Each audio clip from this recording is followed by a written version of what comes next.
देखिए, आपका जूरिस्प्रूडेंस में चल रहा था और जूरिस्प्रूडेंस में हमें आज जो बताना है वह आपका कुछ प्रिंसिपल हम बताएंगे, कुछ सिद्धांत बताएंगे।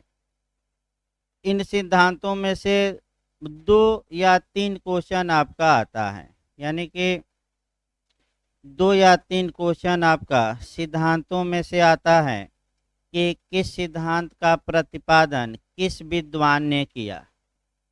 तो बताने का तरीका ये है कि आप सिद्धांत पढ़िए और उस सिद्धांत के प्रतिपादक यानी कि इस सिद्धांत को कौन दिया और उस सिद्धांत का मतलब हल्का सा समझना है, क्योंकि डिटेल में जब जूरिस्प्रूडेंस आगे बढ़ेगा भी तो वहाँ आपका मतलब डिटेल में बताया जाएगा। तो आइए एक एक सिद्धांतों को हम देखते हैं। सबसे पहले हम इसको सोमवार से लिखवाया जाएगा भाई। आपका जो लोग नए हैं बता दिया जाए। आज तक अभी लेक्चर चलेगा और जहाँ तक अब तक पढ़ाया गया है आपका मंडे को लिखवाया जाएगा आपका। तो देखिए, विधि शास्त्र में जो सिद्धांत आपका जिसने दिया है, एक तो उसका नाम आपको याद करना पड़ेगा और इस सिद्धांत का मतलब भी कभी काल पूछा जाता है। तो पहला देखा जाए डिस्ट्रीब्यूटिव जस्टिस। ये आपका जो क्वेश्चन मैं बता रहा हूँ ये एचजेएस में भी पूछा गया है और जे में भी पूछा गया है कि जो वितरणात्मक न्याय होता है, डिस्ट्रीब्यूटिव जस्टिस होती है, वह किसने दिया। ये यूपी हायर जुडिशरी सर्विस में भी आ चुका है क्वेश्चन और जे में भी आ चुका है। इसको लिखवाया जाएगा सोमवार को, अभी समझाया जा रहा है। ये सिद्धांत आपका अरस्तु ने दिया, यानी कि जो विद्वान अरस्तु था उसने ही ये सिद्धांत दिया। और ये सिद्धांत केवल ये नहीं जानना है कि किसने दिया, बल्कि 2 एंगल से और जानना है। इसका मतलब क्या हुआ और क्या भारत के संविधान में या किसी कानून में ये सिद्धांत समाहित किया गया है कि नहीं। तो आपका कॉन्स्टिट्यूशन का भी एक क्वेश्चन पूछा जाता है कि कॉन्स्टिट्यूशन के किस आर्टिकल में डिस्ट्रीब्यूटिव जस्टिस यानी कि वितरणात्मक न्याय का सिद्धांत समाहित किया गया है। तो वह आर्टिकल अलग से पूछ सकता है और वह आर्टिकल है 38। अब वितरणात्मक न्याय का, बैठिए भाई जल्दी।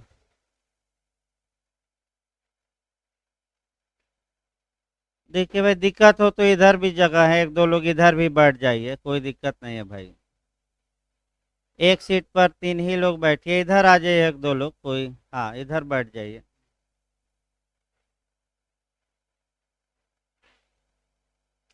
देखिए, आपका वितरणात्मक न्याय का सिद्धांत आपका कह सकते हैं किसने दिया, ये हमने बताया।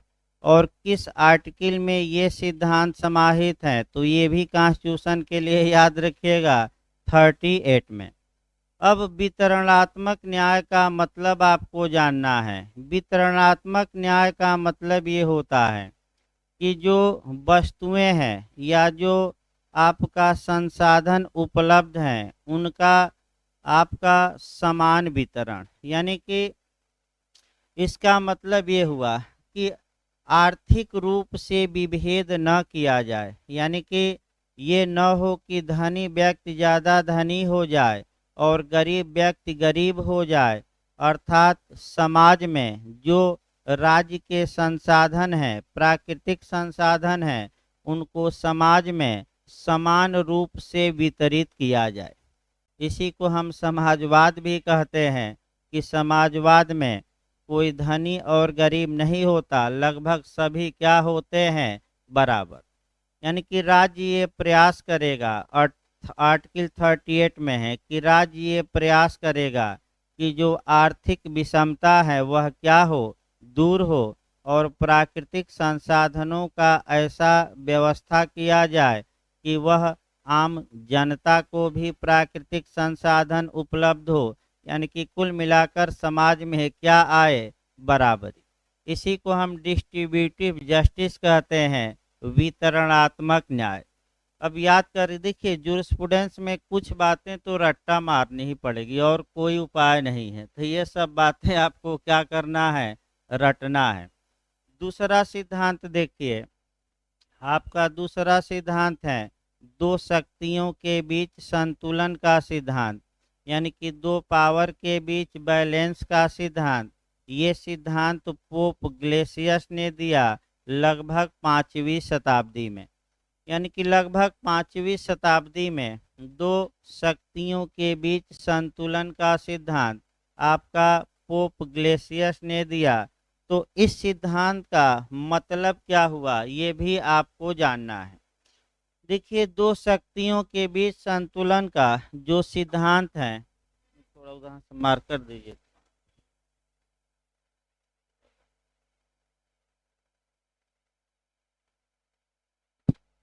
देखिए दो शक्तियों के बीच जो संतुलन का सिद्धांत है, इसका कंसेप्ट पहले बनाइए, ये भी क्वेश्चन आ सकता है।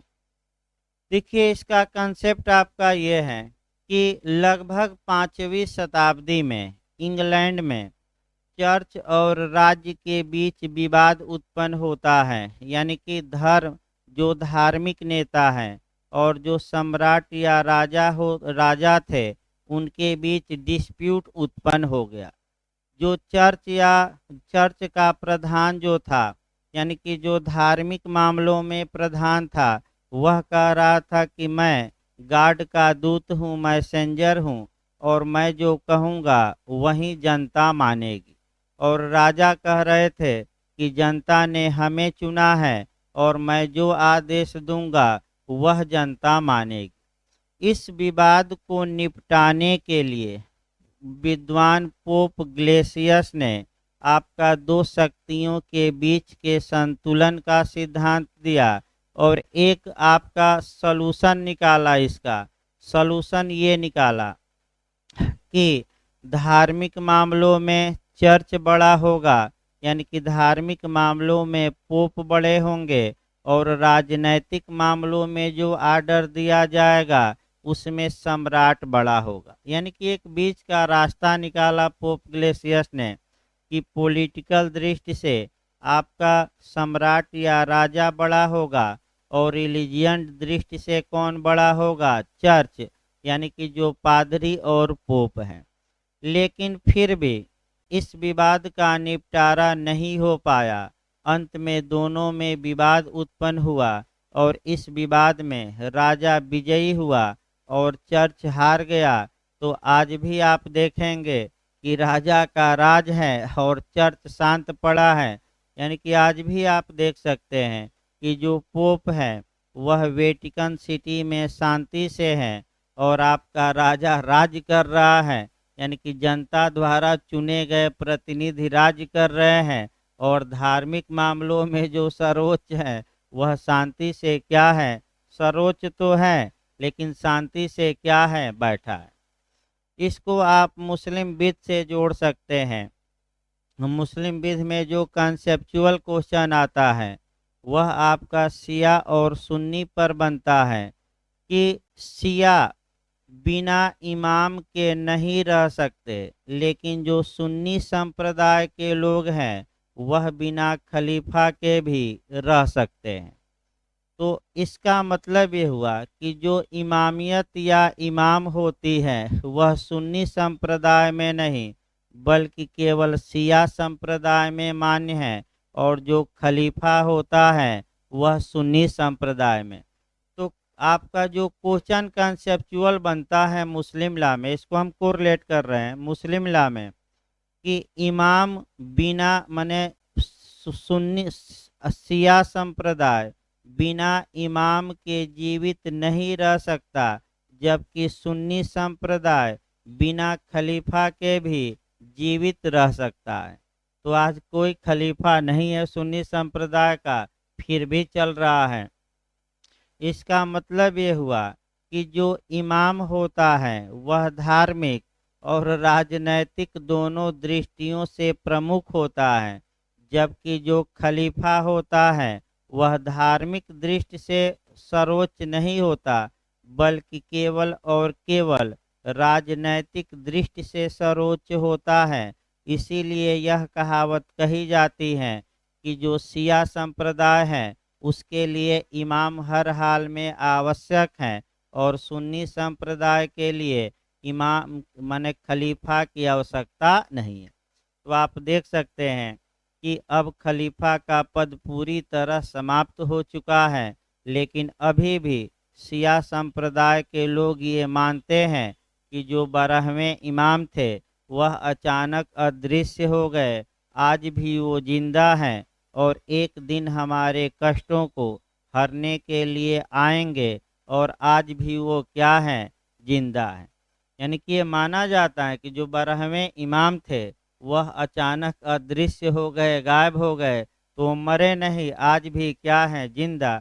इसलिए माना जाता है कि बिना इमाम के शिया संप्रदाय चल नहीं सकता और इमाम दोनों दृष्टि से सर्वोच्च होता है, आपका प्रशासनिक दृष्टि से भी और धार्मिक से, जबकि खलीफा नहीं होता दोनों से। खलीफा केवल किस दृष्टि से सर्वोच्च होता है, राजनैतिक या प्रशासनिक, धार्मिक दृष्टि से वो सर्वोच्च नहीं होता। तीसरा अगला सिद्धांत देखा जाए। अगला जो सिद्धांत आपका है वह जर्मी बेंथम का है। यहाँ से कभी काल दो क्वेश्चन भी बन जाता है, लेकिन एक क्वेश्चन बनने का पूरा चांस रहता है। और जर्मी बेंथम ने जूरिस्प्रूडेंस में जो जो सिद्धांत दिया उस सिद्धांत को हमें एक एक करके देखना है। जगह है ना भाई, पीछे बैठिए, है ना जगह, पीछे बैठिए। देखिए जर्मी बेंथम ने आपका तमाम सिद्धांत दिए। एक सिद्धांत आपका पूछा जाता है, कैसे कैसे क्वेश्चन बना है, हमें मुख्य रूप से इस पर भी गौर करना है। पहला क्वेश्चन जो इनका बना है कि समादेश के सिद्धांत के प्रतिपादक कौन है, यानी कि प्रिंसिपल ऑफ कमांड। तो सर्वप्रथम समादेश का उल्लेख, यानी कि विधि संप्रभु का समादेश है, इस बात को सर्वप्रथम जर्मी बेंथम ने किया था उल्लेख। यानी कि समादेश के आपका कह सकते हैं कि शुरुआत करता, कमांड के शुरुआत करता जर्मी बेंथम ही माने जाते हैं। वो अलग बात है कि जर्मी बेंथम यानी की बातों को विस्तृत तौर पे आगे जाकर ऑस्टिन ने इसकी विस्तृत व्याख्या की, लेकिन शुरुआत किसने की समादेश के सिद्धांत की, जर्मी बेंथम। तो शुरुआत किया जर्मी बेंथम ने और विस्तृत तौर पर किसने बताया, आपका ऑस्टिन ने। सेम आगे हम बताएंगे कि हितों का सिद्धांत किसने दिया और हितों की व्यापक व्याख्या किसने की, ये आगे चलकर हम बताएंगे। तो जर्मी बेंथम ने आपका समादेश के सिद्धांत का आपका मैंने शुरुआत की, लेकिन इसकी व्यापक व्याख्या किसने किया, तो आपका जवाब रहेगा, कह सकते हैं कि जॉन ऑस्टिन ने।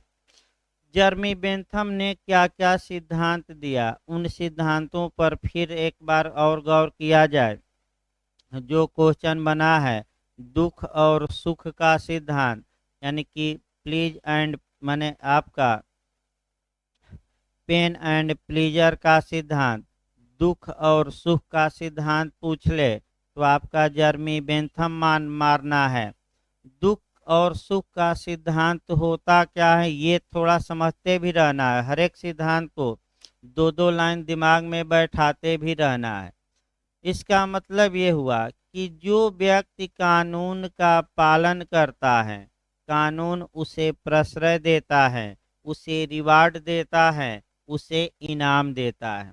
और जो व्यक्ति कानून का उल्लंघन करता है, कानून उसे कोर्सन देता है, प्रपीड़न देता है, उत्पीड़न उसका करता है, यानी कि उसे दुख देता है।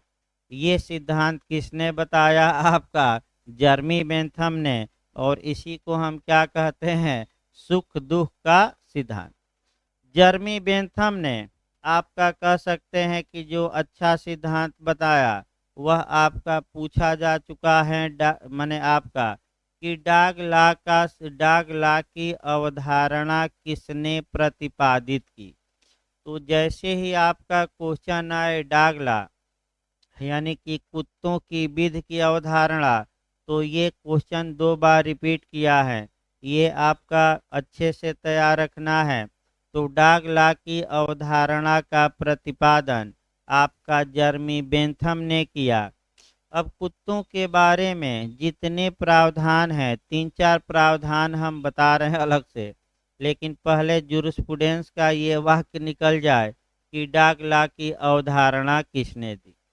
तो जर्मी बेंथम ने आपका पूर्व निर्णय या नजीर या जुडिशियल प्रेसिडेंट जो कहा जाता है, उस पर अटैक करते हुए और ये कहा कि जिस प्रकार एक व्यक्ति अपने कुत्तों के लिए नियम बनाता है, उसी प्रकार न्यायाधीश अपने निर्णय के द्वारा कानून बनाते हैं। यानी कि आप अजीब इस समय कोई कह दे कि ऐसा करते हैं न्यायाधीश, तो अवमानना में अंदर कर देंगे कि हम कुत्ता हैं, कि कह दिए कुत्ता कि जिस प्रकार कुत्ते से तुलना कर दी है।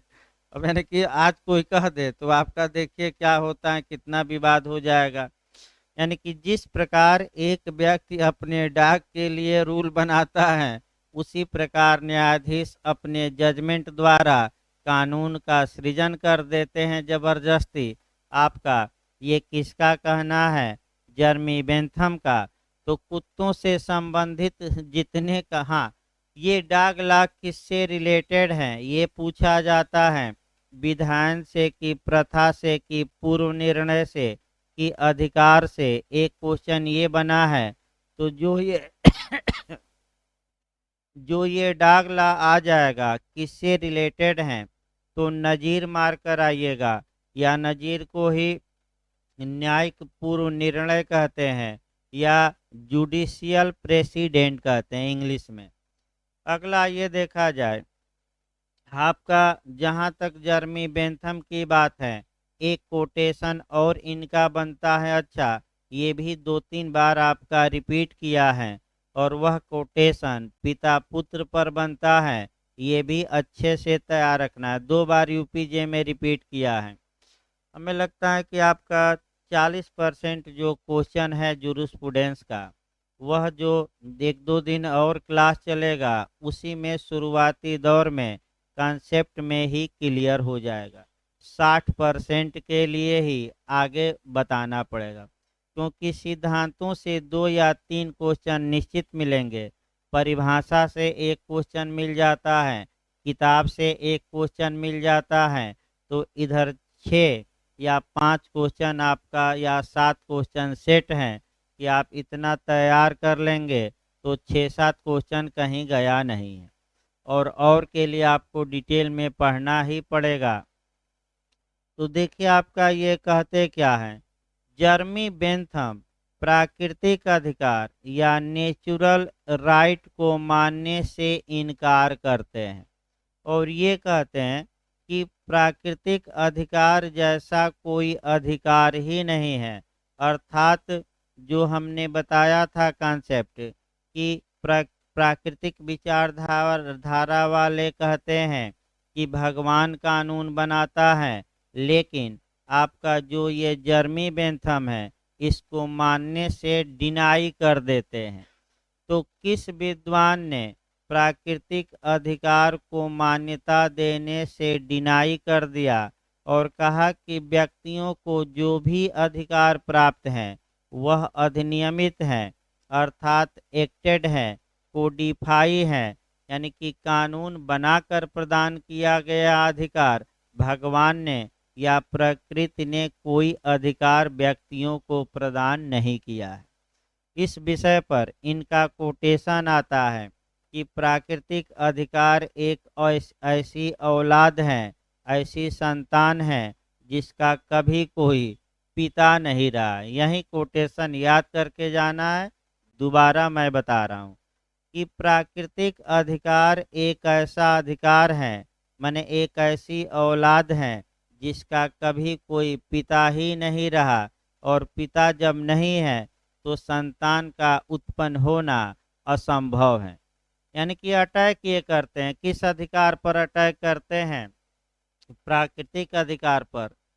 अगला देखा जाए आपका जर्मी बेंथम के बाद जो आपको मने सिद्धांतों के बारे में जो देखना है वह आपका सिद्धांत है।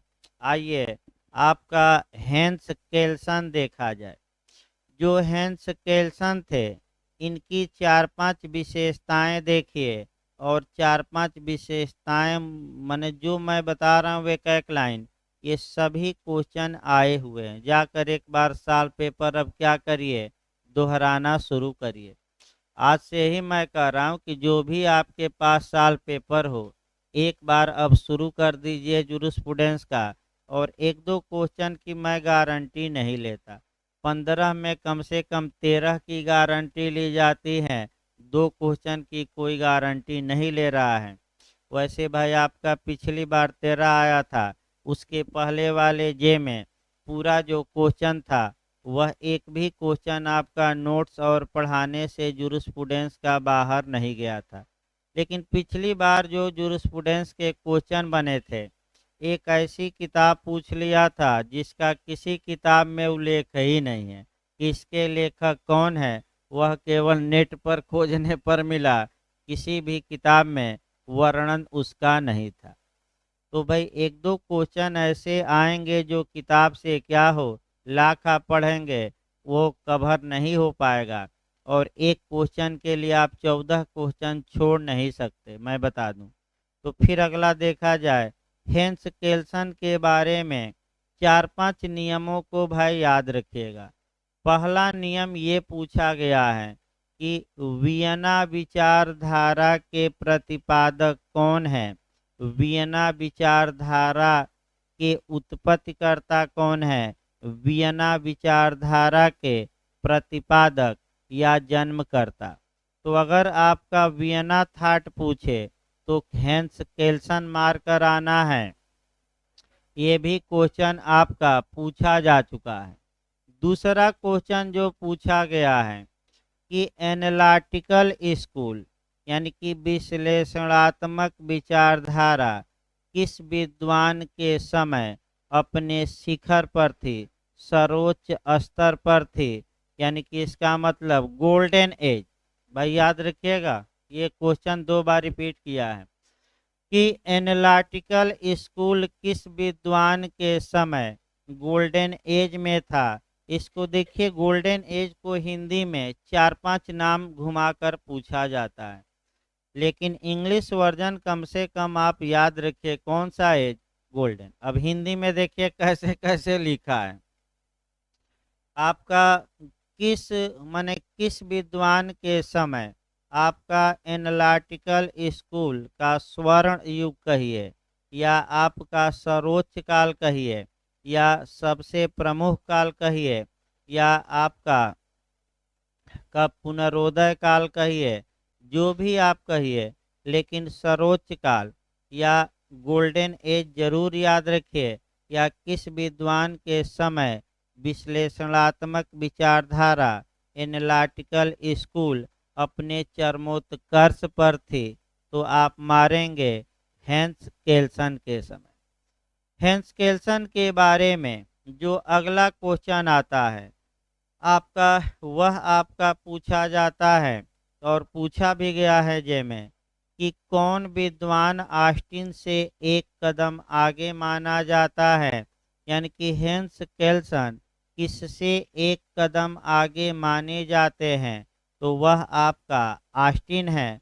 और कल मैं बताया भी था कि जो चेला होता है या जो शिष्य रहेगा वह गुरु से एक कदम आगे रहेगा।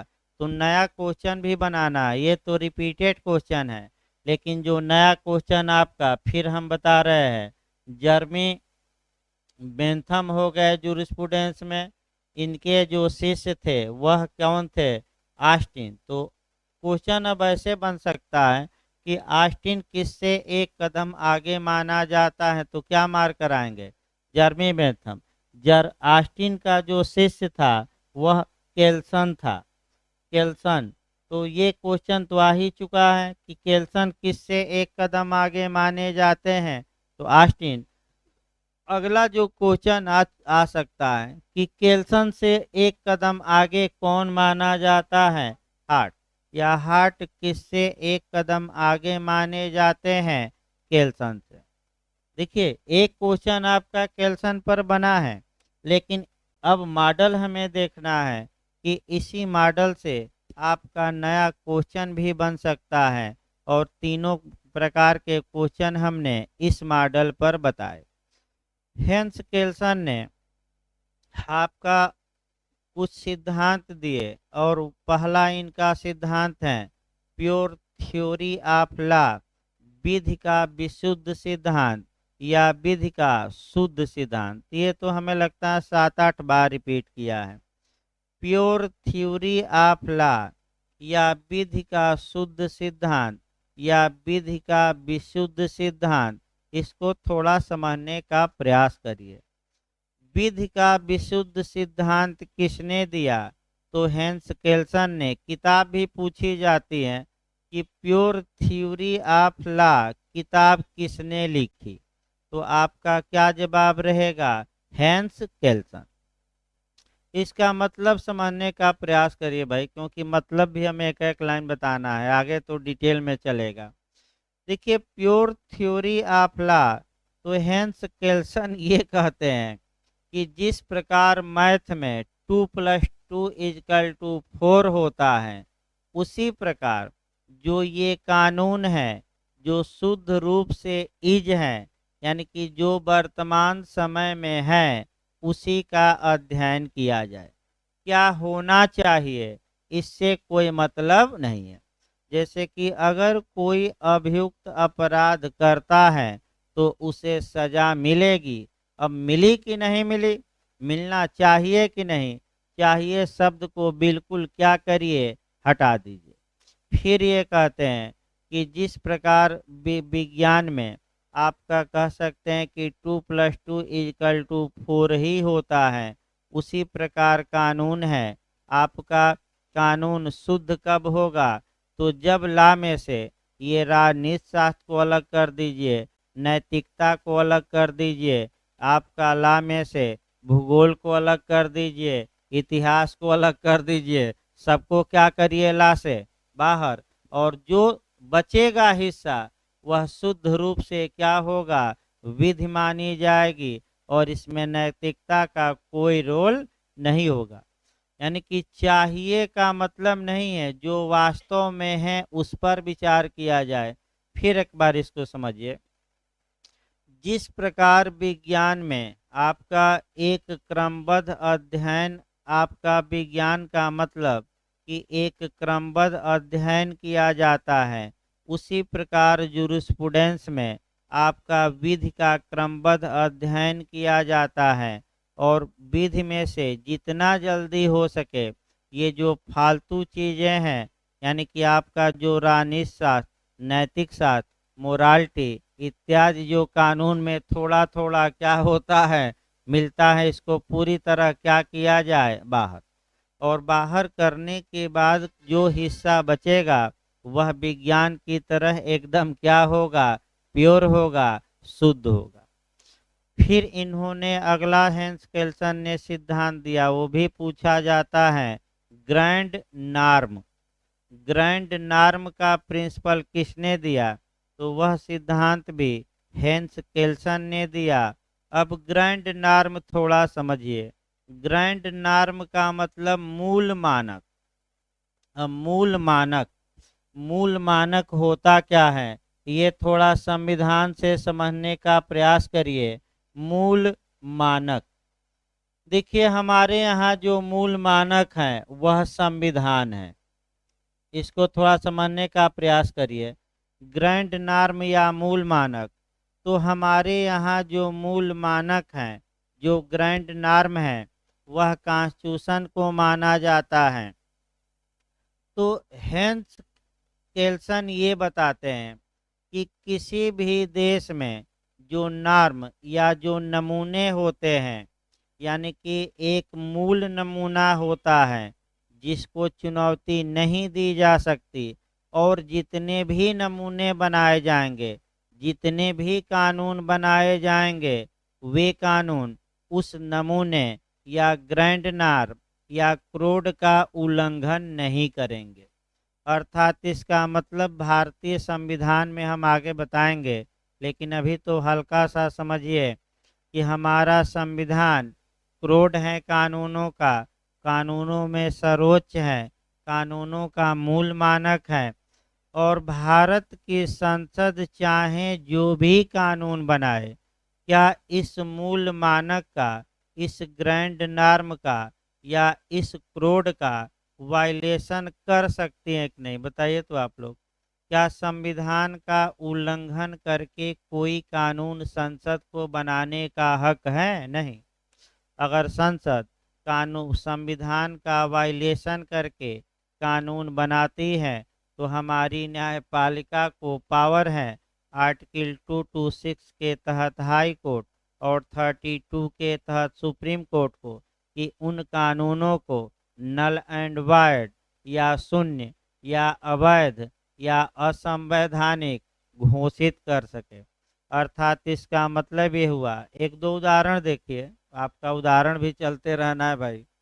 सबसे उत्तम उदाहरण आप आईपीसी में देखिए, आईपीसी की धारा 303 देख सकते हैं, 303, 497 देख सकते हैं कि अगर धारा 303 आईपीसी की हमारे फंडामेंटल राइट यानी कि हमारे संविधान में दिए गए प्रावधान का क्या करती है? वायलेशन, तो वह क्षम्य नहीं है, यानी कि वह एक्सक्यूज नहीं है।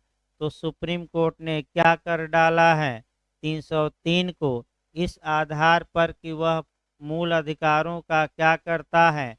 उल्लंघन, शून्य घोषित कर दिया है। यानी कि जो ग्रैंड नॉर्म होता है, जो मूल मानक होता है, वह प्रारंभिक परिकल्पना होती है, उसके ऊपर कोई कानून नहीं। और जितने अधीनस्थ कानून बनेंगे वह ग्रैंड नॉर्म का क्या करेंगे? पालन।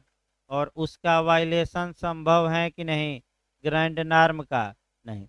तो फिर केल्सन पर आपका क्वेश्चन निश्चित बनता है। अगला जो बनता है कि एनालिटिकल सेकंड या प्रमाणवादी सेकंड या विश्लेषणात्मकवादी सेकंड के प्रतिपादक कौन है? तो सेकंड के प्रतिपादक भी कौन है? आपका हेंस केल्सन। यानी कि प्रमाणवादी फर्स्ट पूछे तो ऑस्टिन मार कर आइएगा, प्रमाणवादी सेकंड में पूछे तो केल्सन, और प्रमाणवादी थर्ड में पूछ ले तो अंत में कौन चेला था? हार्ट। तीनों को एक क्रम से याद रखिए। प्रमाण एनालिटिकल फर्स्ट पूछे तो ऑस्टिन, सेकंड पूछे तो प्रतिपादक हेंस केल्सन, और थर्ड पूछे तो आपका हार्ट। ये क्रम से याद रखिएगा। इस प्रकार आपका हेंस केल्सन ने जो जो सिद्धांत दिया वो बताया गया। अब अगला देखिए आपका, अब हेंस केल्सन के बाद हम देखते हैं सर हेनरी मैन। आइए इनको देखा जाए। पिछली बार यूपीजे में इनसे क्वेश्चन बना था और लगातार क्वेश्चन इनसे बनता रहता है। मैं बता दूं, सर हेनरी मैन जो है ये भी आपका इंग्लैंड के ही विद्वान हैं और इन्होंने कौन कौन सा सिद्धांत प्रतिपादित किया उन पर चर्चा करिए। और पिछली बार आपका मैंने इन पर क्वेश्चन बना था। इन्होंने जो महत्वपूर्ण सिद्धांत दिया, स्टेटस टू कॉन्ट्रैक्ट का सिद्धांत दिया, यानी कि परिस्थिति से संविदा की ओर। अब यहाँ दो सिद्धांत एक साथ आपको लिखना है और दोनों मैंने पढ़ना है, और दोनों सिद्धांत पूछे जा चुके हैं। देखिए आपका जो सिद्धांत हम बता रहे हैं, स्टेटस टू कॉन्ट्रैक्ट हम समझाएंगे, उदाहरण भी देंगे आपका। सबसे उत्तम उदाहरण आईपीसी की धारा वर्तमान में 497 जो एडल्ट्री का अपराध था, उसमें हमारे सुप्रीम कोर्ट ने स्टेटस टू कॉन्ट्रैक्ट का सिद्धांत शुद्ध रूप से अप्लाई किया है। और दूसरा जो हम सिद्धांत बताएंगे इसके रिवर्स गियर में, इसका उल्टा, इसका विपरीत, वह आपका रहेगा कॉन्ट्रैक्ट टू स्टेटस, यानी कि संविदा से पारिस्थितिकी की ओर। क्योंकि पार्टनरशिप भी आपको पढ़ाया जा रहा है, तो कम से कम पार्टनरशिप की कौन सी धारा कहती है। जैसे मैं पिछली बार आया था क्वेश्चन कि कौन सा सेक्शन कहता है कि भागीदारी करार द्वारा उत्पन्न होती है, एग्रीमेंट द्वारा उत्पन्न होती है, आपका स्टेटस या परिस्थिति या हैसियत के आधार पर नहीं। तो सेक्शन 4 की सेक्शन 5 बताया गया ना, हाँ 5। तो उसी प्रकार अब पहले आप समझिए हैसियत क्या होती है, फिर कॉन्ट्रैक्ट क्या होता है, तब इन सिद्धांतों को फिर से बताया जाए। हैसियत में व्यक्ति परतंत्र रहता है, उसकी इच्छा दूसरे की इच्छा पर निर्भर करती है, व्यक्ति स्वतंत्र नहीं रहता। और संविदा में व्यक्ति की क्या होती है, स्वतंत्रता। अब आइए आपका देखा जाए। जैसे प्राचीन बने मध्यकाल में और प्राचीन काल में दास होते थे, दासों को संपत्ति माना जाता था। मानव होते हुए भी उन्हें मानव के अधिकार दिए ही नहीं गए थे। और जिस प्रकार आपका मानवों को खरीदा, जिस प्रकार सामानों को खरीदा बेचा जाता है, उसी प्रकार दासों को भी खरीदा जाता था और बेचा जाता था। तो ये उनकी हैसियत थी। मालिक जिसको चाहे उसको दास को क्या करे, बेच दे। स्त्रियों पर आ जाइए। जहाँ तक स्त्रियों की बात है, इतिहास गवाह है कि शुरुआती दौर में स्त्रियों का जो स्टेटस था वो पति पर निर्भर करता था, और पति चाहे तो अपनी पत्नी को बेच भी देता था। यह महाभारत जैसे जुए में हारने का भी अधिकार रखता था। लेकिन आज ये नहीं है। आज पत्नी क्या हो गई है, संविदा की ओर बढ़ी है, यानी कि पत्नी की क्या है, स्वतंत्रता। आप कृषि दास थे, बंधुआ मजदूर थे, तमाम उदाहरण है। कितना उदाहरण वो आगे बताया जाएगा, जब डिटेल में चलेगा तो 7-8 उदाहरण बताया जाएगा।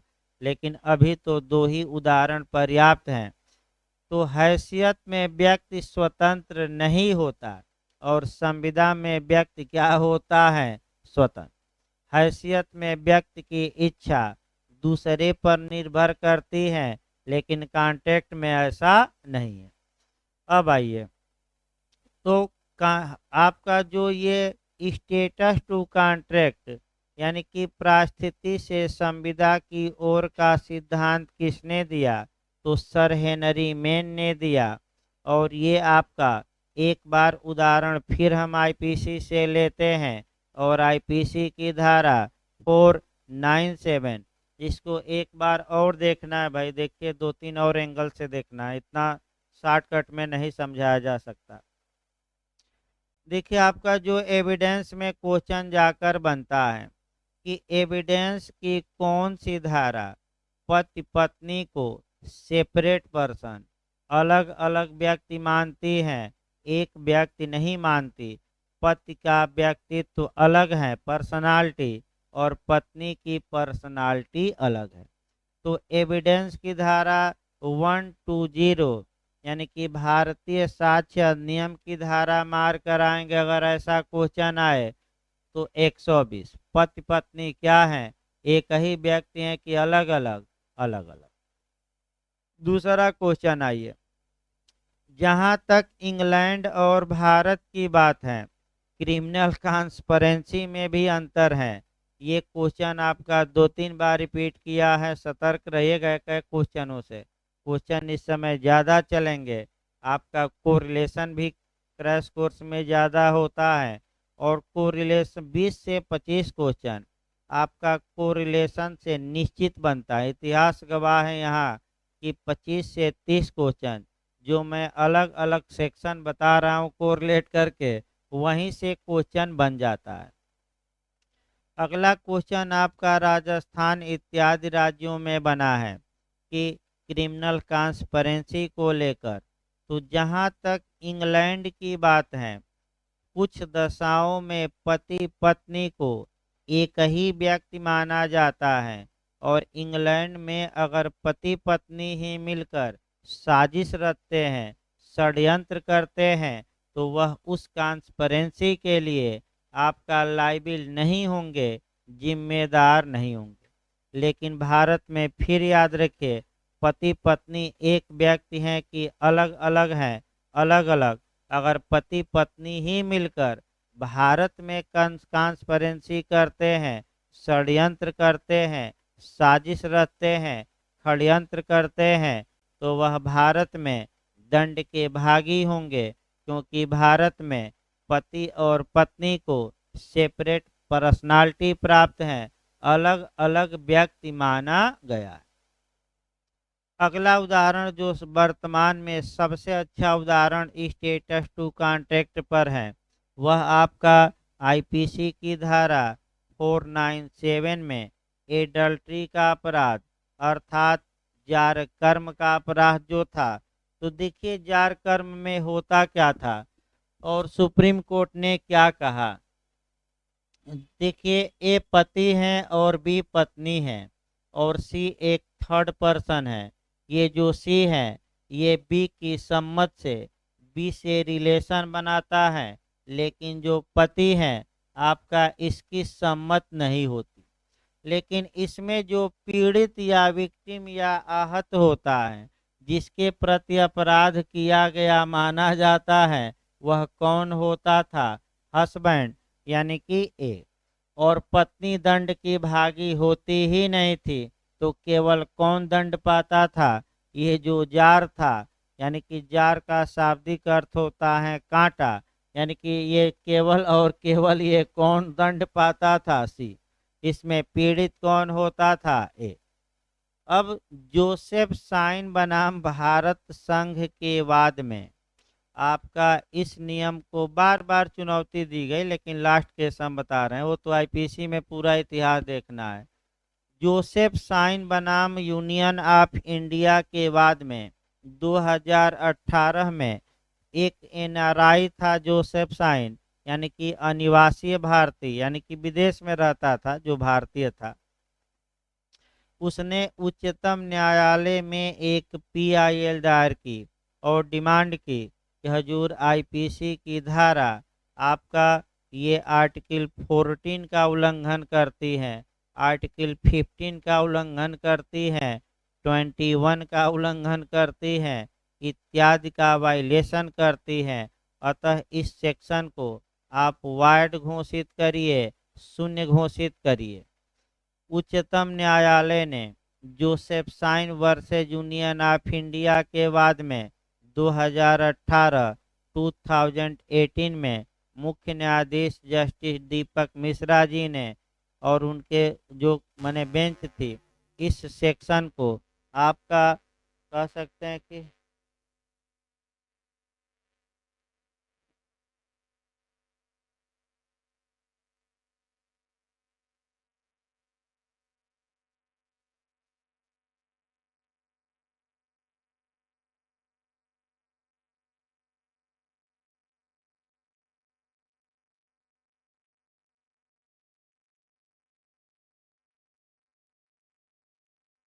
देखिए बहुत महत्वपूर्ण केस है। इसमें एक बार आपका पिछली बार यूपीजे में 2 क्वेश्चन इस पर बना था, मैं बता दूं।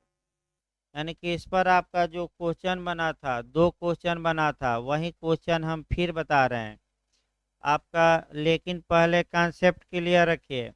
पहली चुनौती ये दी गई कि बात न करिए भाई पीछे। पहला तर्क ये जोसेफ साइन द्वारा उठाया गया आर्टिकल 14 राइट टू इक्वलिटी का। ये कहा गया कि जब मैं भी दोषी हूँ और एक ही पत्नी भी दोषी है, तो केवल मैं ही क्यों दंड पाऊँ, भाई स्त्री को भी दंडित किया जाए। अतः ये तो समता के अधिकार का यानी कि आपका वायलेशन है, ये तर्क दिया। फिर दूसरा कहा कि आर्टिकल 15 का ये वायलेशन करता है सेक्शन, क्योंकि ये लिंग के आधार, केवल लिंग के आधार पर क्या करता है? विभेद। भाई लिंग के जेंडर के आधार पर विभेद विभेद करता है। वह स्त्री है तो बाइज्जत बरी कर दी जा रही है, माने कोई अपराधी नहीं, और हम ही केवल अपराधी। तीसरी बात जो सबसे महत्वपूर्ण आपका की गई, आर्टिकल 21 में ले जाकर तर्क दिया गया, और वह तर्क ये था कि क्या पत्नी की इच्छा पति की इच्छा पर निर्भर करेगी? क्या पत्नी पति की प्रॉपर्टी है? उसकी भी स्वतंत्र इच्छा है, चाहे किसी से रिलेशन बनाए। इसमें पत्नी की हैसियत पति की हैसियत पर निर्भर नहीं करती। और जो ये पीड़ित पति होता है, अब इसको रद्द किया जाए और इस सेक्शन को ही क्या घोषित किया जाए, वाइड, क्योंकि ये हमारे कई मूल अधिकारों का क्या करती है। तो जस्टिस दीपक मिश्रा जी को ये बात लग गई, और जब बात लग गई तो इन्होंने इस सेक्शन को ही जोसेफ साइन के बाद में आईपीसी का सेक्शन 497 को वाइड या अवैध घोषित कर दिया।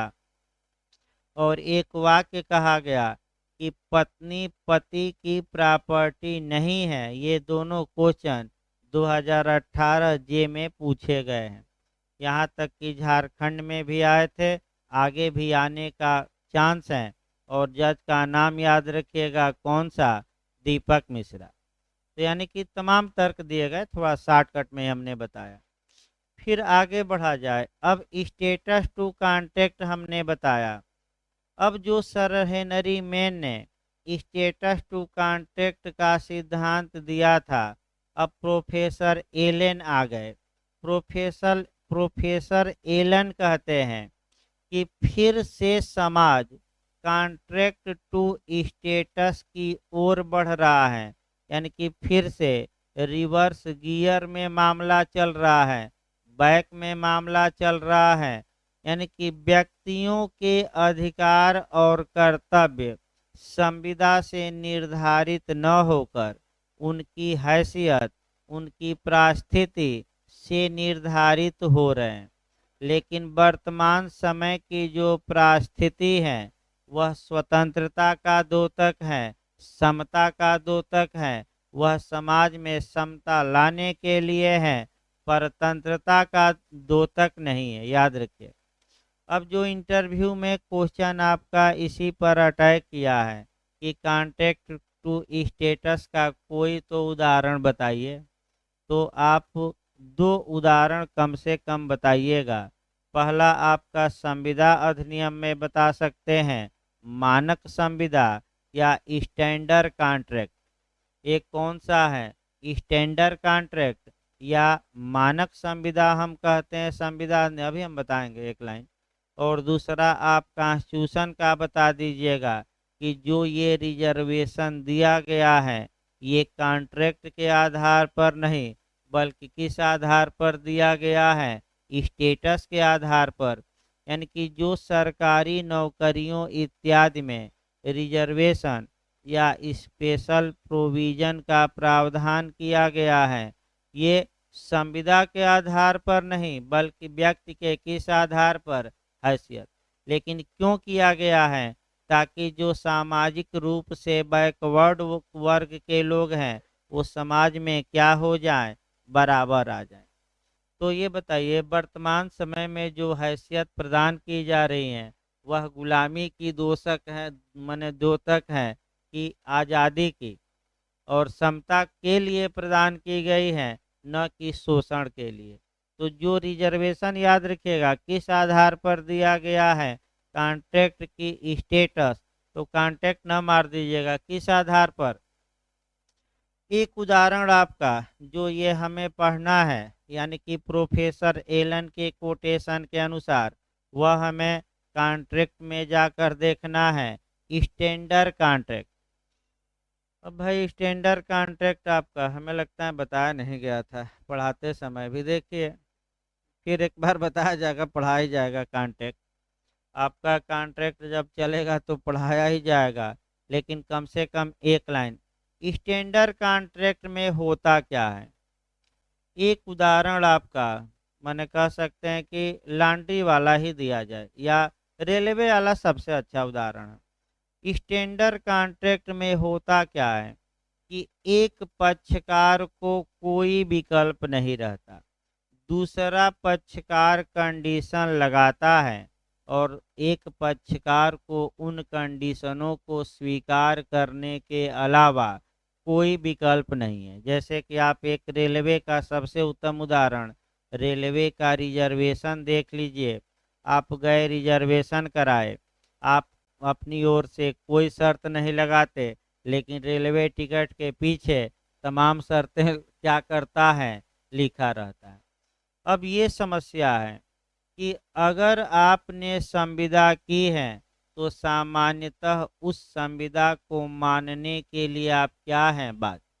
ये भी तो हो सकता है कि जो शर्तें रेलवे ने लगाई हो वह अनुचित हो, अनफेयर हो, मनमाना हो, और शर्त लगा दिया कि अगर आपका टिकट कैंसिल होता है तो 1 पैसा हम वापस नहीं करेंगे, या ये शर्त लगा दिया कि अगर आपका रिजर्वेशन कन्फर्म है और सीट नहीं भी मिलती है तो मैं 1 पैसा भी आपको रिटर्न नहीं करूँगा, ये आपका स्टेटस है। तो अब बताइए, क्या जो स्टैंडर्ड कॉन्ट्रैक्ट है, अगर शर्तें मनमानी हैं, आपका अनरीजनेबल है यानी कि अनुचित है, या पब्लिक पॉलिसी या लोक नीति के विरुद्ध है, तो क्या न्यायालय उन शर्तों को रद्द करने का अधिकार रखता है कि नहीं रखता है। फिर एक बार अधिकार समझिए, जानते ही नहीं लोग अधिकार।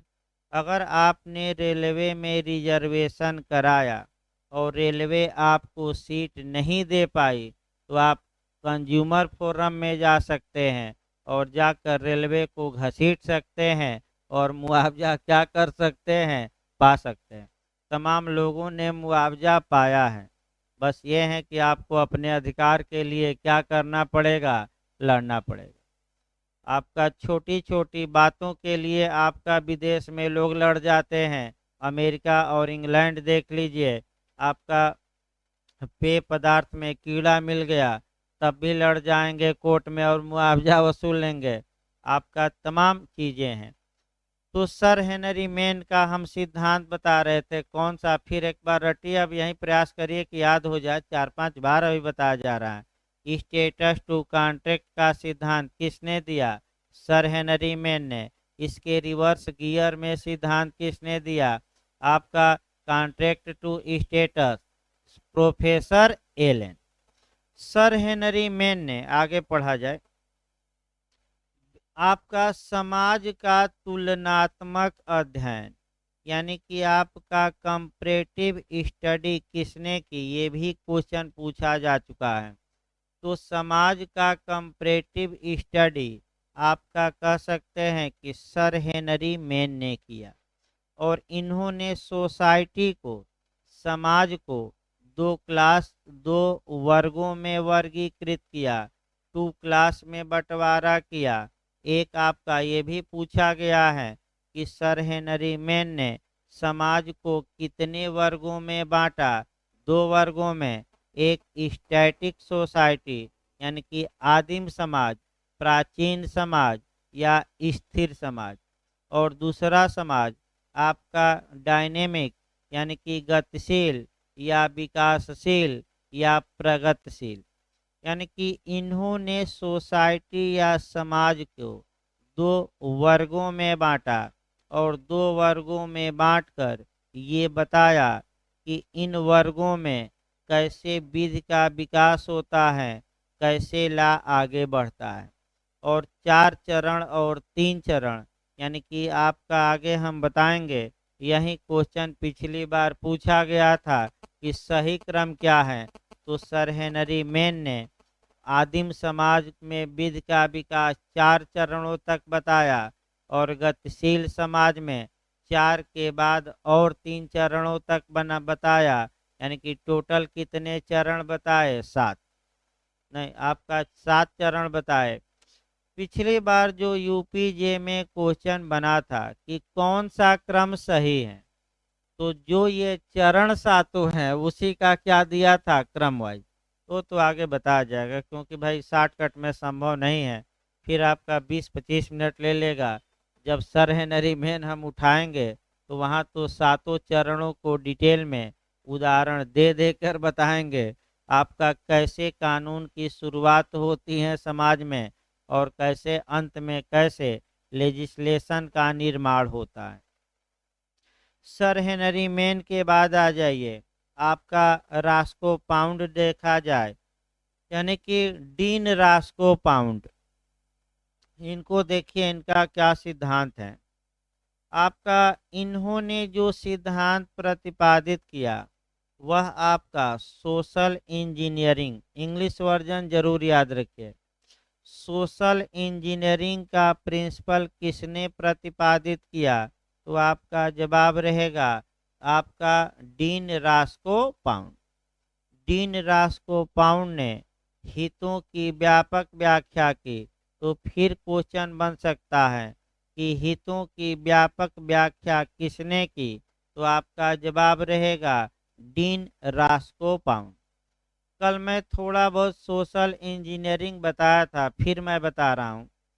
देखिए, आपका डीन रास्को पाउंड ये मानते हैं कि समाज में व्यक्ति रहते हैं, व्यक्तियों के इंटरेस्ट होते हैं। इंटरेस्ट को मैं आगे और डिटेल में बताऊंगा, लेकिन शॉर्टकट में तो याद रखिए, कल बताया था मैं। इंटरेस्ट का मतलब क्या हुआ, व्यक्तियों की मांग क्या है, व्यक्तियों के दावे क्या हैं, व्यक्तियों की इच्छाएं क्या हैं, ये क्या कही जाएंगी। तो पति का डिमांड अलग है, पत्नी का डिमांड अलग है, पिता का डिमांड अलग है, माता का डिमांड अलग है, बच्चों का डिमांड अलग है, राज्य का डिमांड अलग है, समाज का डिमांड क्या है, अलग है। आप लोग बताइए, सब में टकराव हो तो कौन सा डिमांड सर्वोच्च पर होगा, राज्य का कि व्यक्तिगत। देखिए, एक उदाहरण मैं बता रहा हूँ, सही बता रहे हैं आप लोग। रास्को पाउंड ने भी यही कहा कि कानून ऐसा बनाइए जिससे कि हितों में टकराव कम हो और अधिक से अधिक लोगों की अधिक से अधिक क्या हो, भलाई हो। तो बस इसीलिए इसे हितों का विधिशास्त्र भी कहा जाता है, क्योंकि समाजशास्त्री विचारधारा में हित ही आएंगे और हित पर ही लेकर चर्चा की जाएगी। अब जैसे कि आपका एक उदाहरण अलग से हम बताते हैं, लेकिन पहले सोशल इंजीनियरिंग का उदाहरण बता दिया जाए, तब एक अलग से बताते हैं कि आपका व्यक्तिगत हित, समाज का हित और राज्य का हित, तीनों में कैसे टकराव होता है, तो कौन प्रिवेल करेगा, ये हमेशा याद रखिए। और आपका एविडेंस में भी यही है, संविधान में भी यही है। एविडेंस की धारा 123 और 124 भी ये बताती हैं कि पापुली लेक्स सुप्रीमो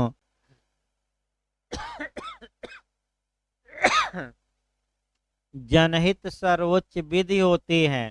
अर्थात अगर आपका व्यक्तिगत दावा है और जनहित का दावा है, तो कौन प्रिवेल करेगा, व्यक्तिगत की जनहित, जनहित। लेकिन उदाहरण देखिए, आपका सोशल इंजीनियरिंग का मतलब क्या हुआ। जिस माने ये क्या कहते हैं आपका रास्को पाउंड, जिस प्रकार एक इंजीनियर नदी के दो किनारों को जोड़ने के लिए, यानी कि जो नदी के दो किनारे हैं उनके गैप को पाटने के लिए नदी पर पुल बनाता है और पुल में रॉ मटेरियल लगाता है, उसी प्रकार कानून है। समाज में आपका व्यक्तियों के हित होते हैं, उनमें दूरियां रहती हैं, उनमें टकराव होता है, और कानून का काम है कि टकराव को बढ़ाए कि कम करे, कम करे। और कम करेगा जैसे ही कानून, तो वैसे ही लोगों की क्या होगी, भलाई। और कानून से लोग कुछ अपेक्षा करते हैं कि जब भी कानून बनाया जाए तो हमारे इन इन सम्मानों की, इन इन अधिकारों की कानून द्वारा क्या की जाए, रक्षा। ये बताया जाएगा कौन कौन से अधिकार मांग रहे हैं लोग रास्को पाउंड के अनुसार। सबसे वर्तमान में जो विश्व में चल रहा है वह रास्को पाउंड का सिद्धांत ही अच्छा माना जा रहा है। रास्को पाउंड ने सोशल इंजीनियरिंग का भी सिद्धांत दिया, हितों की व्यापक व्याख्या भी की, यानी कि एक एक हित को, जैसे माता का हित क्या है, पिता का क्या मांग दावा है, पत्नी का क्या है, पति क्या क्या है, पुत्र का, पुत्री का, इत्यादि जो हित हैं बहुत डिटेल में इन्होंने क्या किया है बताया है। तो आगे हम बताएंगे। रास्को पाउंड के बाद आ जाइए डिग्वी या डिविगेट कहा जाता है। जो डिग्वी का आपका माने कह सकते हैं सिद्धांत है, ये भी आपका कई बार पूछा गया है। डिग्वी या डिविगिट भी कहा जाता है भाई आपका, द्विगिट। द्विगिट आ जाए तो घबराना नहीं है, या डिग्वी आ जाए ये नहीं कि घबरा जाइएगा। इनका सिद्धांत भी कई बार पूछा गया है। सोशल सोलिडरिटी या सामाजिक समेकता या सामाजिक अन्योन्याश्रिता या पारस्परिक निर्भरता या एक दूसरे पर डिपेंड होने का सिद्धांत। फिर एक बार देखिए, सामाजिक समेकता का सिद्धांत, सामाजिक समेकता कहते हैं, इंग्लिश में कहते हैं सोशल सोलिडरिटी या सामाजिक समेकता या सामाजिक एकता या पारस्परिक अन्योन्याश्रिता भी कहते हैं, पारस्परिक निर्भरता यानी कि एक दूसरे पर डिपेंड होने का सिद्धांत। देखिए इनका भी सिद्धांत बहुत अच्छा है और समाज में बिल्कुल अप्लाई होता है, मैं बता दूं इसमें कोई शक नहीं है। समाज में बिल्कुल इनका सिद्धांत क्या होता है, तो पहले आपका उदाहरण देखा जाए। आपका जैसे कि कबीरा इस संसार में भांति भांत के क्या लोग, तो भांत भांत के लोग बनाया जाए भाई, 4 ही लोग बनाए, 5 लोग बना दिया जाए, क्योंकि ABCDE 5 लोग हैं। एक किसान है, देखिए आपका यही इनका है। B डॉक्टर है, C अध्यापक हैं, D कह सकते हैं कि इंजीनियर हैं, और आपका जो E है वह बढ़ई है। अब आप लोग बताइए, अगर किसान आपका क्या काम कर सकता है भाई, खेती कर सकता है, अन्न उपजा सकता है, लेकिन अगर वह बीमार पड़ जाए तो किसके पास जाएगा, डॉक्टर के पास। और अगर डॉक्टर को भोजन की आवश्यकता पड़े तो किसके पास से अनाज लेंगे। और किसान को अगर लोहा लकड़ या कुर्सी मेज बनवाना हो तो बढ़ई के पास, और बिल्डिंग बनवाना हो तो इंजीनियर के पास, डॉक्टर को बिल्डिंग बनवाना हो तो इंजीनियर के पास, अगर लकड़ी का काम करवाना है तो किसके पास, आपका बढ़ई। अब बताइए, यानी कि डिग्वी ये कहते हैं कि समाज में जो आपका इस समय वर्तमान समय में है, प्रत्येक व्यक्ति प्रत्येक कार्य नहीं कर सकता। प्रत्येक व्यक्ति को कुछ कार्यों के लिए दूसरों पर क्या होना पड़ता है, डिपेंड। अतः यह दूसरों पर जो डिपेंड व्यक्ति होता है यही कानून है। और दूसरों पर डिपेंड होकर जिस प्रकार से व्यक्ति अपने मने कर्तव्यों को करते हैं, अपने संव्यवहार को करते हैं, एक दूसरे से लेन देन करते हैं, ट्रांजैक्शन करते हैं, वैसा ही कानून बन जाता है। तो सोशल सॉलिडरिटी का मतलब ये हुआ कि प्रत्येक व्यक्ति एक दूसरे पर क्या है, निर्भर है, अन्योन्याश्रित है, एक दूसरे पर डिपेंड करता है, और एक दूसरे के बिना इस समय किसी का काम नहीं चल सकता। और यही जो डिपेंड है एक दूसरे पर, यही डिपेंड क्या बनाता है, कानून, कि आपस में वो लोग कैसे संव्यवहार कर रहे हैं, लेन देन, वही क्या हो गया, कानून। तो इसको आगे और हम बताएंगे कि कैसे आपका क्या किया जाता है। लेकिन सोशल सॉलिडरिटी होती क्या है, ये तो दिमाग में बैठे कि एक दूसरे पर क्या होती है, निर्भरता। किसने सिद्धांत दिया, डिग्वी ने। डिग्वी का एक कोटेशन भी आता है और वह भी याद रखना है।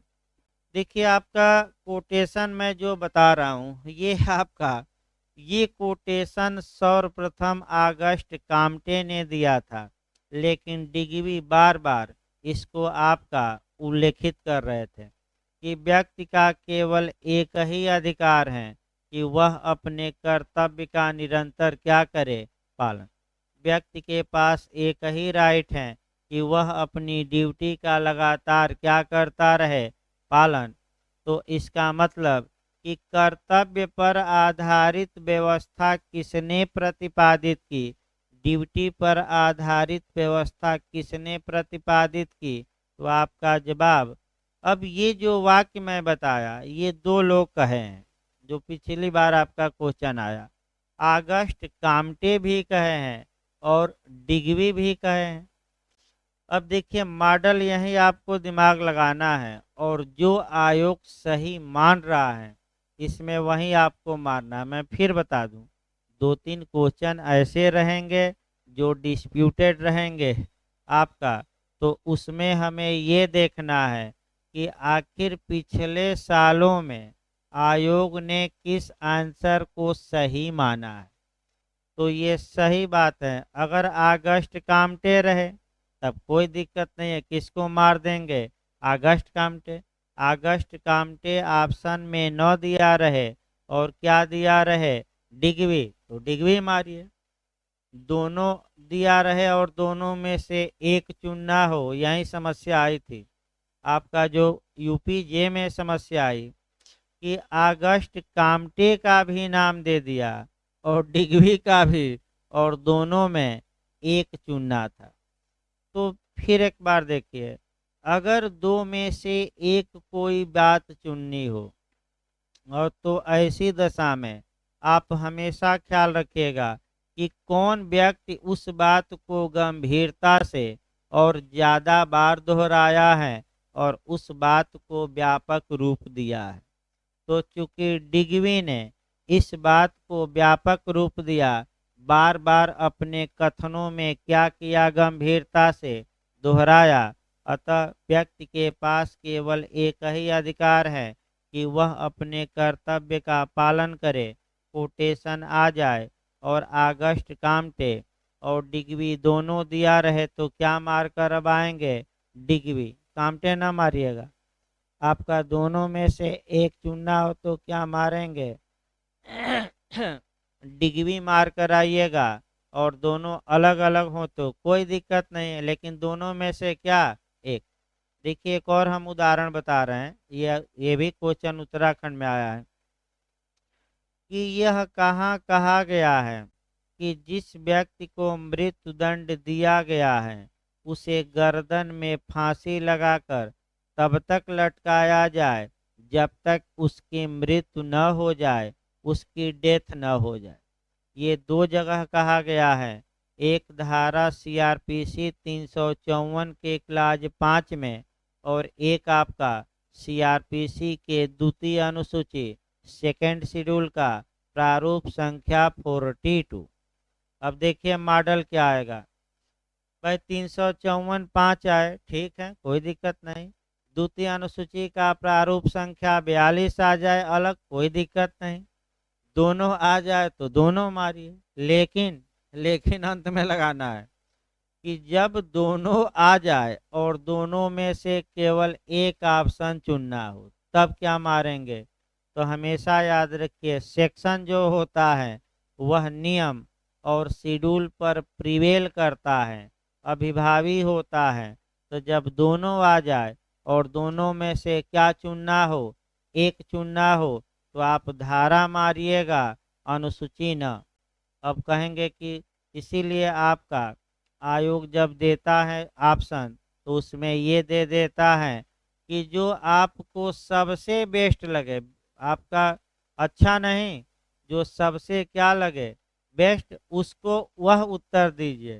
भाई ये नहीं कि क्या है, चार ऑप्शन दिए हैं, चार में एक चुनना है, तो जो सर्वोत्तम हो सकता है, ऊपर लिखा रहता है कि जो सर्वोत्तम हो सकता है, आप एक बार गौर करिएगा, उसी को आप क्या करिए, उत्तर दीजिए। तो ये भी हो सकता है कि दो वाक्य दिए गए हैं दो ऑप्शन में और एक एक पॉइंट का ही अंतर है, तो उसमें आप जो उत्तम हो वही चुनेंगे। फिर एक बार अलग क्वेश्चन हम बनाते हैं कोरिलेट करके जो यूपी एपीओजे में 4-5 बार आया है, लोग गलत करके आ जाते हैं। पूछा यह गया है कि समन मामला कौन होता है, समन मैटर सीआरपीसी में। तो पहली वरीयता हमेशा बेयर एक्ट को देंगे, और जो मामला वारंट मामला न हो वही मामला क्या होगा, समन। तो फिर बैक होया जाए, आपका डिग्वी हो गया। डिग्वी के बाद आपका प्रोफेसर हार्ट हम देखते हैं, प्रोफेसर HLA हार्ट। इन्होंने जो सिद्धांत दिया, मान्यता का सिद्धांत, यानी कि इन्होंने जो सिद्धांत दिया वह मान्यता का सिद्धांत दिया, और विधि और नैतिकता यानी कि लॉ और मोरालिटी की व्याख्या की। पिछली बार आपका जे में इनका कोटेशन पूछा गया था लॉ एंड मोरालिटी पर। इन पर 2 क्वेश्चन जो भी कारण हो, पिछली बार का जो मैंने जे था 2 क्वेश्चन हार्ट पर ही आ गया था, कोटेशन आए थे, और कोटेशन ये किसने दिया ये पूछा गया था। तो विधि और नैतिकता की व्यापक व्याख्या किसने की है, तो आपका प्रोफेसर हार्ट ने। विधि और नैतिकता को लेकर किन 2 विद्वानों के बीच डिस्प्यूट है, विवाद है, तो हार्ट और फूलर। ये डिटेल में हम पढ़ेंगे। देखिए क्वेश्चन ये बना है, क्वेश्चन का मॉडल, हार्ट तथा फूलर का विवाद किससे संबंधित है। हार्ट तथा फूलर 2 विद्वान है ये, तो हार्ट और फूलर का विवाद, फूलर के बीच जो डिस्प्यूट है वह किससे रिलेटेड है, ये क्वेश्चन आपका पूछा गया है। और वह जो आपका रिलेटेड है लॉ एंड मोरालिटी। एक विद्वान कहेगा कि विधि में नैतिकता होनी चाहिए, और एक विद्वान कहेगा कि विधि से नैतिकता का कोई मतलब। तो आगे बताया जाएगा। अगला देखिए, इहरिंग, रूडोल्फ वान इहरिंग पर आया जाए। रूडोल्फ वान इहरिंग ने आपका हितों का सिद्धांत दिया, इंटरेस्ट थ्योरी दिया। फिर देखिए यही क्वेश्चन आपका गलत होगा। हितों का सिद्धांत इंटरेस्ट थ्योरी किसने दिया, तो रूडोल्फ वान इहरिंग। लेकिन अगर हल्का सा चेंज कर दे एक शब्द, इसीलिए मैं बता रहा हूँ कि हितों की व्यापक व्याख्या किसने की, तो इहरिंग न मारकर रास्को पाउंड मारिएगा। व्यापक दे दे तो आपका क्या मारेंगे, रास्को पाउंड ने दिया। और हितों का आपका सिद्धांत किसने दिया, आपका तो रूडोल्फ वान इहरिंग। इसके बाद आपका जो इहरलिच आ जाइए, लिविंग लॉ यानी कि जीवित विधि, ये भी खूब पूछा जाता है। जीवित विधि का सिद्धांत किसने दिया, यानी कि लिविंग लॉ या सजीव विधि। जीवित को हम सजीव भी कहते हैं।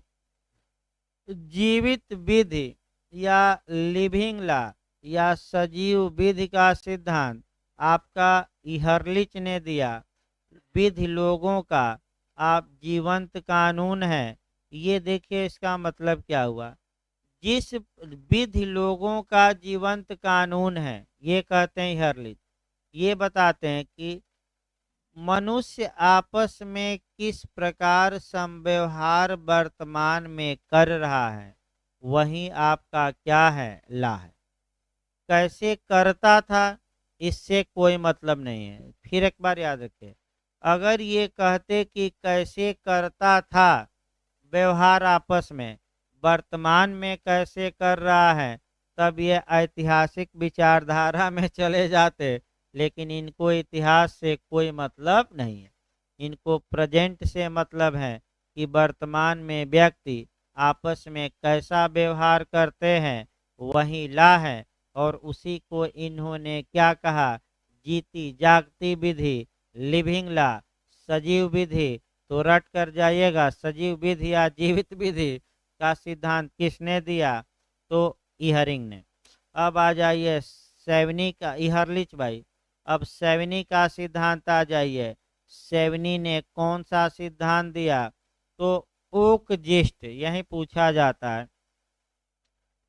ओकजिष्ट का जो सिद्धांत है, ओकजिष्ट मतलब लोक चेतना, लोक चेतना का मतलब अंतः चेतना, अंतः चेतना का मतलब राष्ट्रीय चेतना, राष्ट्रीय चेतना मतलब जन चेतना।